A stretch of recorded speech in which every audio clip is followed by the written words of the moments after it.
I'm going to show you what to do if you've got a flat on your bike. So the first thing you want to do is make sure your brakes are loose so you can get your wheel off your bike, and then remove your axle. This bike, it's a little different. It's got a straight through axle, so you have to unscrew it. And I've got a special helper here to help me. So next you want to make sure you get your tire off of your wheel. So I've got some special tools that I use. Little yellow pry bars, thank you very much. So you take your pry bars and you want to go next to where the valve is. So you take your pry bar, put it underneath the bead of the tire, and then put a second one in.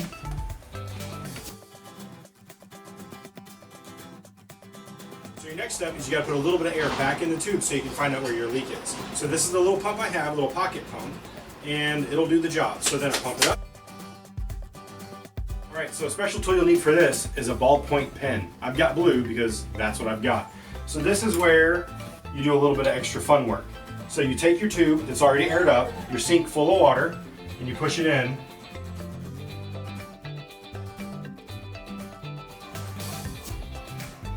Like that. So this is our leak right here. So I'm going to take my ballpoint pen and I'm going to circle where the leak is. That way you can see it. It may be kind of hard to see on video, but there's a circle, and that's how I know that's where my leak is. So that is where my patch is going to go. Now I need to let the air out of my tube. So what I can do is I can take my ballpoint pen, touch the middle of the valve.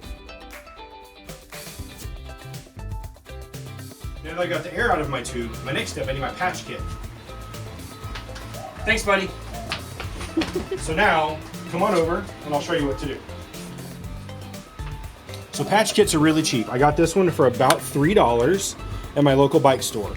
Comes with some rubber cement, some patches, different shapes and sizes, a big long one, and then some sandpaper, which is going to be important for getting the glue to stick to the tube. And it has instructions in multiple languages.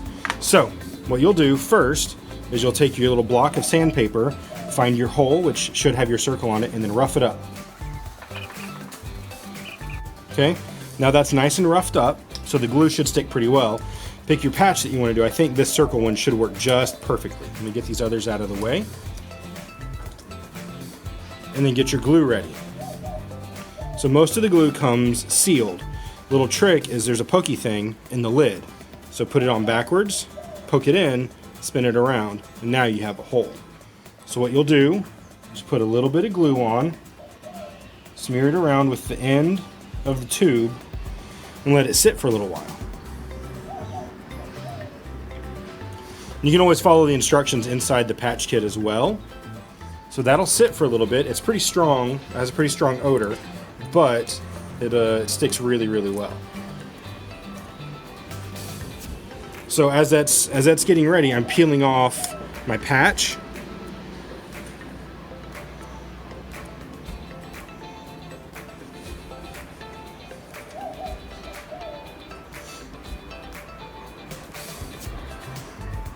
So we're probably getting pretty close. You want it to where it's kind of a little dry, but also a little wet. It's kind of a tricky spot to be in. So then you take your actual patch, put it on where your hole is, and then I like to use the case.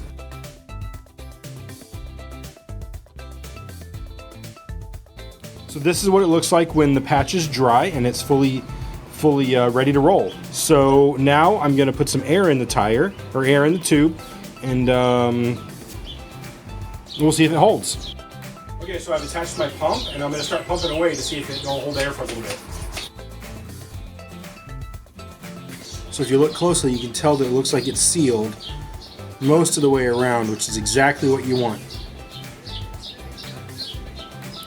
Okay, so now this feels like it's ready to go back in the wheel. So the best way to do it is you get your valve and you find the hole in your wheel, and mine's right here at the top.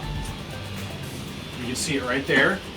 So that is where the valve is going to go through, but to get it in, I've got to stuff it inside the tire from underneath. And that's the tricky part. So once the valve is in, you want to pull it out as far as you can, and then take the rest of your tube and tuck it up into your tire all the way around. In this part, you've got to be pretty careful, because if you don't get it all the way on, all the way into the tire, you could pinch the tube, and then you'll have another flat that you get to fix. I've done that once or twice. Learn from my mistakes. So, now your tube is all the way in, or most of the way in. So there's my valve, pulled out. Go back around, make sure it's fixed. Okay, and then the best way to do this is start here at the valve. You gotta put your tire back on the wheel. So then you pull it, and it'll just pop right back on. So you wanna hold it on with one hand, and then work your way around. And there, you've got your tire back on your wheel. Now you just have to air it back up, and then mount it back to your bike. So I'm ready to put my wheel back on my bike. I've got it aired up a little bit, and I'll finish airing it up once I get it back on. So then, you take it, make sure your brakes, how you took them apart, are nice and loose. And if you don't know how to do that, there's lots of other YouTube videos out there you can find. My post for my axle goes right through the middle. And again, my bike is possibly going to be different than yours. So if there's any more questions, just look on YouTube. There's going to be lots of options. I screw mine on, and there, fix the flat on my bike. So hopefully this has been a little helpful and help you fix the flat on your bike.